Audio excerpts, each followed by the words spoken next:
The Tom Woods Show, episode 1016. Prepare to set fire to the index card of allowable opinion. Your daily dose of liberty education starts here. The Tom Woods Show. Folks, if you're living in terror of your SJW boss and colleagues, it's probably time to start a side hustle online. And as somebody who's self-published books, created a successful podcast, been a successful affiliate marketer, and many other things, I can tell you step by step what to do. And as a matter of fact, I've done that in my free ebook, 5 Paths to an Online Income. Check it out at pathstoincome.com. Hey everybody, Tom Woods here. By the way, when episode 1000 is ready to go, I will make sure and let you know about it so you won't miss it, because you'll have to scroll back in your podcast feed to see it, and you are not going to want to miss it. Man, was that a great, great event. Well, today I just want to talk for a little while about a couple of items that showed up in my Facebook feed, and they, I think, are just opportunities to think a little bit more clearly and deeply about some important and fundamental questions about libertarianism. So I'm just going to get right to them. I'm not going to mention names because the names are not important. In this one slim regard, I will say that I'm going to be like Ron Paul and not focus on personalities, focus exclusively on ideas. So let me read the first of these posts to you. This is about the Libertarian Party. And by the way, I'm not fundamentally talking about the Libertarian Party here, even though that's the backdrop of what the person is saying. I'm really just talking about libertarianism in general. Anyway, the person says the LP, meaning the Libertarian Party, can't be a cult and a political party. The NAP, meaning the non-aggression principle, will be discarded or the party will fail. It's that simple. All right, let's unpack that a bit. The LP can't be a cult and a political party. So if you believe in the non-aggression principle, you are cultish. Now, presumably, believing in principles alone does not make a person cultish. And somebody went and asked this person, well, are you saying the Libertarian Party shouldn't have principles? And he said, no, just not that one. Okay, but I don't think because a party is supposed to hold to a principle, and it's a principle that you don't agree with, that makes the party cultish. That seems like a little bit of a uncharitable overstatement, let's say. But before we get into what this person's proposed replacement for the non-aggression principle is, let's say a little something about it. The non-aggression principle is a topic I've covered on the show before. Obviously, it's a libertarian podcast. How could I not? So I'll link to some previous episodes that go into it and really get to the meat of it at tomwoods.com/1016. But for now, you can just define it the way anybody would, which is, in other words, let's not define it the way a philosopher might, with all kinds of nuances and technical distinctions, but just colloquially. The non-aggression principle simply means that you should not initiate aggression against peaceful people. And as libertarians, we're very fond of saying everybody implicitly believes in the non-aggression principle because virtually all of us order our lives in that way. We don't throw people in cages when we disagree with them. We don't go to their houses and take their things because we think we could spend their money more wisely or more charitably than they do. We don't do anything like that. We interact with each other on a voluntary basis. When we have disagreements, we argue them out. We try to, we aim to use reason. We don't always wind up doing that in practice, but we don't necessarily resort to violence, in other words, when we have a dispute. We at least do talk to each other, even if we're not always being super rational when we do so. We talk to each other, which means we prefer peaceful over violent resolutions of conflicts. So there is something to that people implicitly do believe the non-aggression principle. It's just a matter of when we apply it consistently, mercilessly, and without exception. So we apply it also to the state, which would shock and amaze most people. That we would say that what the state is doing in virtually all its activities amounts to committing aggression against peaceful people. And that goes all the way down to the level of taxation. Even something as fundamental to the state as taxation, well, how could that not be a violation of the non-aggression principle? You are expropriating somebody. That is aggression. So a lot of people would hear that and say, now, whoa, wait just a minute. I don't agree with that. But they do agree with it when it's private people. They just have an exception for the state.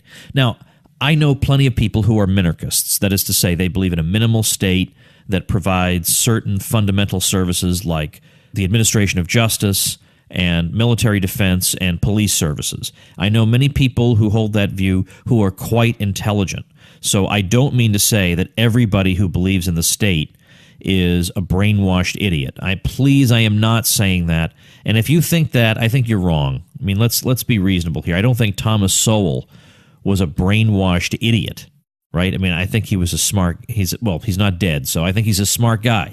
So I don't want to go to that extreme, but at the same time, I do think a lot of people look at the state a particular way because of their intellectual background, because of what they learned in school. They do believe that the state is exempt from general moral rules. Not that it's ever been put to them that way, but they've gone through their lives believing in the fundamental goodness of the state, the wickedness of the private sector, the progress that's been made for humanity, which they believe to have occurred because of the state. I would be shocked if they thought anything else. I'm shocked there are as many libertarians as there are, given that the exact opposite is taught to everybody from birth. I'm shocked we have as many people as we do, not that we have so few. Anyway, so that's just a little something about the non-aggression principle. I've heard criticisms of it, and as I say, I'm going to link you to episodes where we've talked about some of those. One of them would be, well, it's not really a full principle that can stand on its own. It's derivative. It relies on further definitions. For example, to know what constitutes aggression, we also have to know what constitutes property. Because how can we decide if you've committed aggression against me or against my property if we haven't defined what property is, how people come to own property, what makes a property title legitimate? So in other words, the non-aggression principle depends on these other concepts as well, to which my answer is, okay, good. How does that discredit the principle that a full definition, as opposed to the layman's definition I just gave you, requires the introduction of additional concepts? So what? What is that's just grasping at straws, if you ask me. So then somebody also in this thread mentioned self-ownership.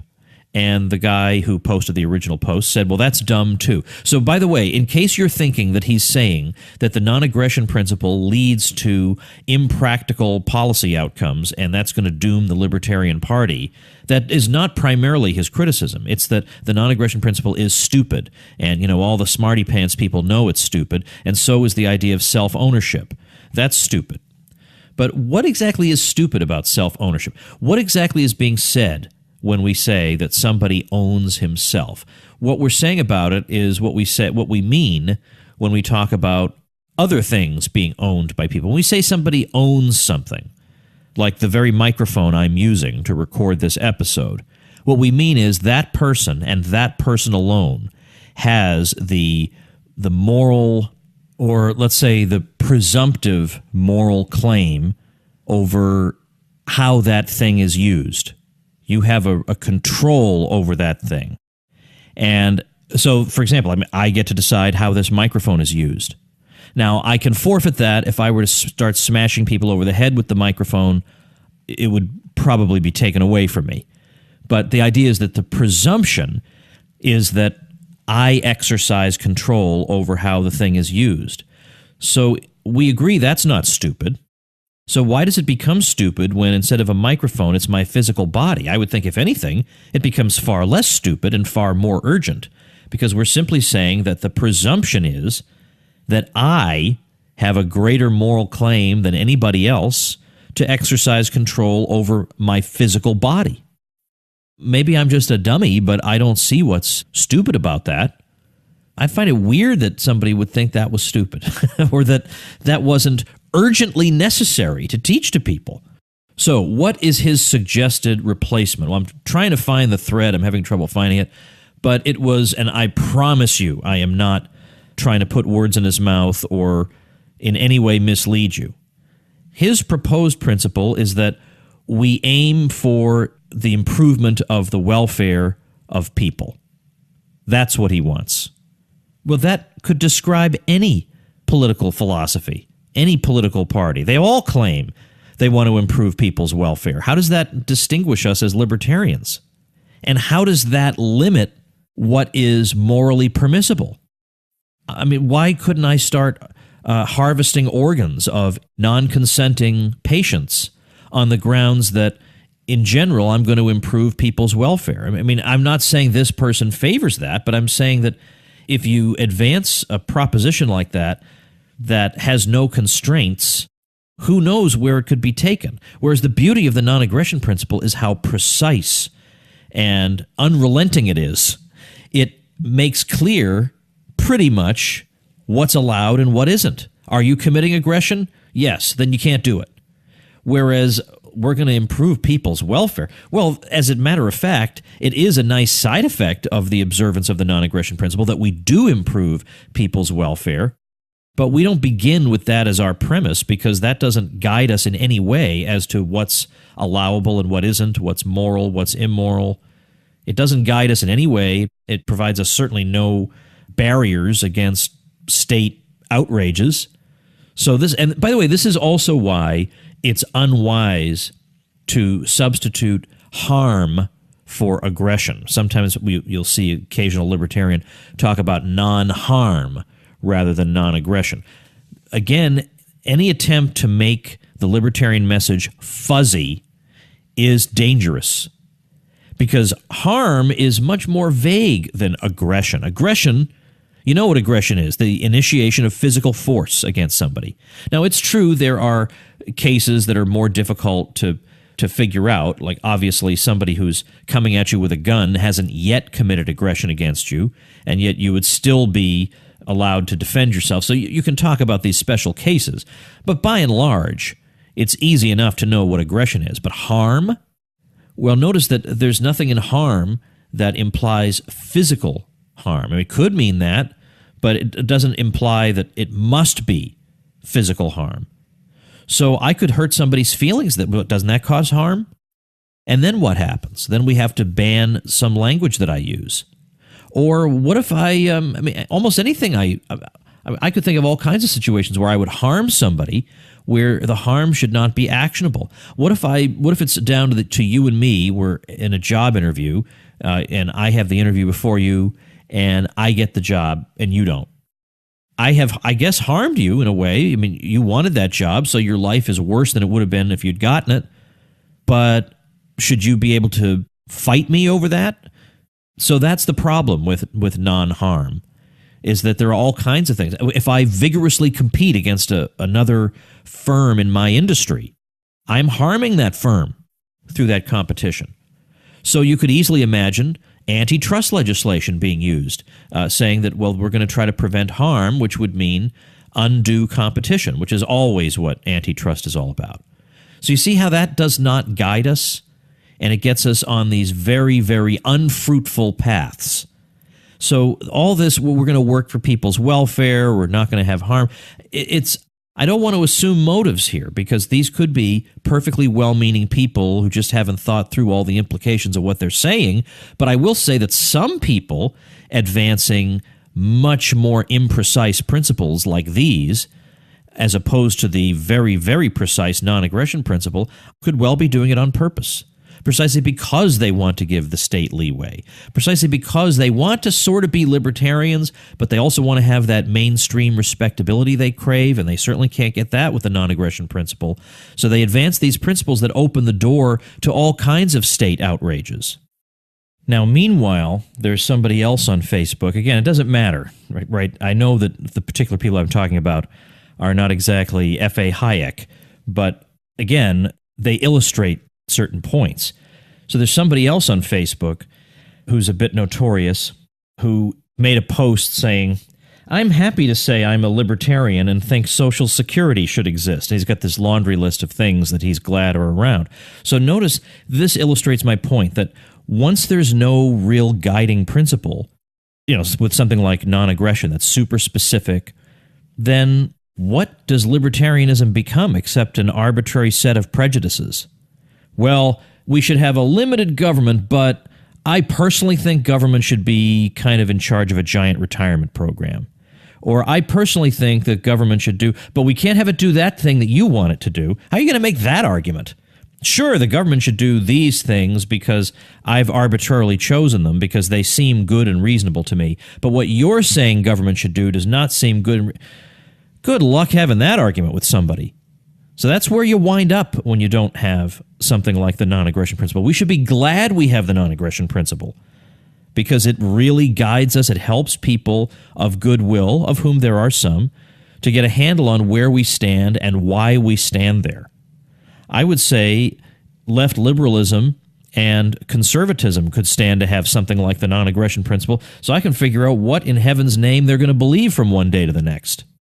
And I know that Russell Kirk used to boast that conservatism was not an ideology. It was this, it was that.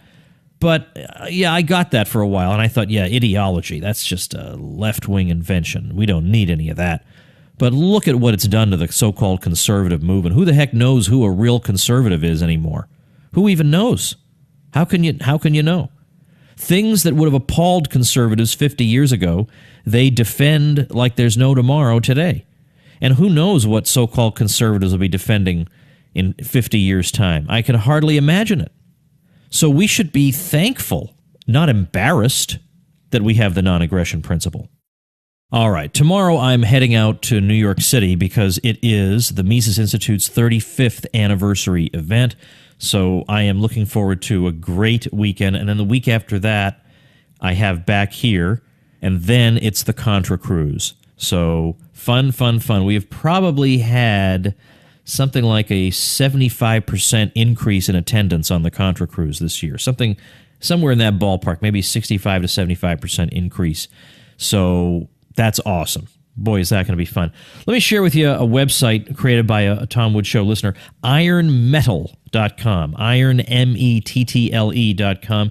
This is a site dedicated to getting your mindset right, to health, to relationships, and to building wealth. So all these sorts of things that go into your overall wellness are covered for free over at ironmettle.com. So how about that? With a Tom Woods Show listener guiding you through all these things, how can you go wrong? I'm going to link to it at tomwoods.com/1016, and you can just check it out directly at ironmettle.com. So give that site a shot and get yourself your own publicity like this so that when you create your website, there aren't tumbleweeds going by, but people actually show up. You get free publicity plus numerous other bonuses from me when you use my link for your web hosting, where, by the way, I also get you the best deal they've got. So it's a win all around. Get the details on how to get these neat bonuses at tomwoods.com/publicity. So my hope is that by next week, we'll get episode 1000 up. I'll tell you about it. You go back and listen. You're just going to love it. It's got a roast of me at the end, which is hysterical. Comedian Dave Smith was there. I did not tell people he was coming. He was a surprise guest, and man, was he hilarious as a roaster. You're just going to love it. So make sure and check your feed for that, but also I will be reminding you as soon as that happens, probably the next 5 or 6 episodes, I'm just going to pound away at this. Don't miss the 1000th episode, because that would just be heartbreaking. Thanks for listening. Become a smarter libertarian in just 30 minutes a day. Visit tomwoods.com to subscribe to the show for free, and we'll see you next time.